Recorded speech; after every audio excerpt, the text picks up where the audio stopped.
lolo ni Carlos Yulo, ang isang gold medalist gymnast, abay hinarang at hindi pinayagang sumalubong ang kanyang lolo sa airport. Ang lahat ng yan, but before that, kung hindi ka pa nakapag-like, share, subscribe at follow sa ating Facebook page, please don't forget to like, share, and follow. And also, would like to give you a thanks for always keep watching and trusting this channel. And for today's video ay nakakaantig ang ilan sa mga balita na nasagap po ng ilang mga news peddlers, kung saan ay inamin po ng lolo ni Mr. Carlos Yulo na talagang pinaghandaan niya ang araw at oras kung saan uuwi na nga si Carlos mula sa ibang bansa at sasalubungin siya ng ating po mga kababayan dahil isa po siya sa mga pinagmamalaki at pride ng Pilipinas ngayon for winning gold sa gymnast competition. At sa interview po ng 24 oras ay na-interview nga ang lolo nitong si Mr. Carlos Yulo na siya po ay very excited na salubungin ang kanyang apo sa airport. Pero sa di inaasahang pangyayari ay meron pong inilabas na statement ang lolo or ibinunyag ang lolo ni Carlos na nakatanggap nga daw di umano sila ng text na nagsasabing wag silang pumunta upang salubungin ang atleta pagdating niya.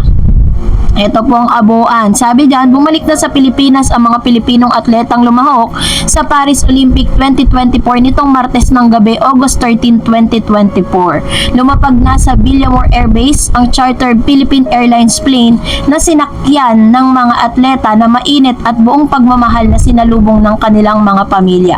Lumabas sa social media ang mga larawan ng mga atletang magiliw na yakap-yakap at hinahalikan ang kanilang mga kamag-anak.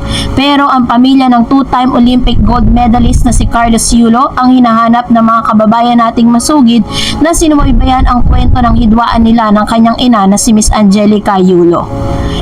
Hindi na malalaman ng publiko ang panig ni Angelica dahil sa desisyon nitong wag nang magsalita o magbigay ng panayam. Ito ay matapos niyang humarap sa isang press conference noong August 8 para magpaliwanag tungkol sa sigalot sa pagitan nila ni Carlos na gusto raw niyang tuldukan na. Pero ang lolo ni Carlos na si Rodrigo Prisco ang nagbigay ng kasagutan tungkol sa hindi nila pagsalubong nang dumating ang kanyang apo mula sa Paris Olympics. May kontribusyon si Rodrigo tagumpay ni Carlos bilang Filipino gymnast dahil siya ang nagdalan sa kanyang apo noong maliit na bata pa ito sa Rizal Memorial Coliseum para makapag-ensayo sa Gymnastic Association of the Philippines. Sa panayam nga ng ABS-CBN News kay Rodrigo, walang anumang bahid ng mali siya or intriga ang kanyang sagot tungkol sa hindi nila pagsalubong ng pamilya niya sa pagbabalik ni Carlos sa Pilipinas. Dapat nga sana masaya ka, so nadismaya ako. Hindi kami pinayagang pumunta doon, ang susundo lang daw si President sa mga piling-piling media.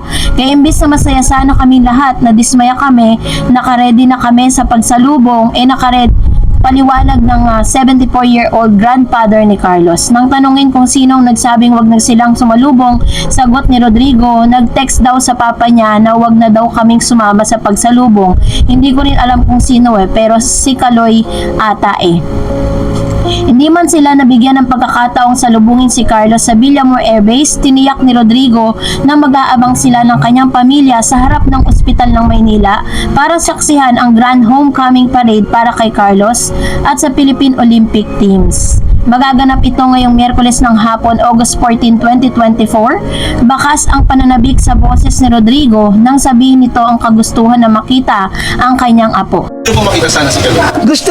Gusto. Tagal lang hindi pupunta dito may 2 years na yata Masaya ko. Excited talaga dahil matagal na namin siyang hindi nakita. Kung ang mga kaibigan namin gumagawa ng mga banner kung ano-ano pa, yata yung mga ginawa nila, saka nagprepara din sila ng pagkain para sa amin. Kung totoo mang si Carlos ang nagsabi sa ama nitong wag nang sumalubong ang pamilya niya sa kanyang pagbabalik sa bansa, dapat maunawa ang maaaring umuwis lamang sila, muling pagpiestahan sila ng publiko at ng media dahil sa mainit na issue tungkol sa kanila ng kanyang ina.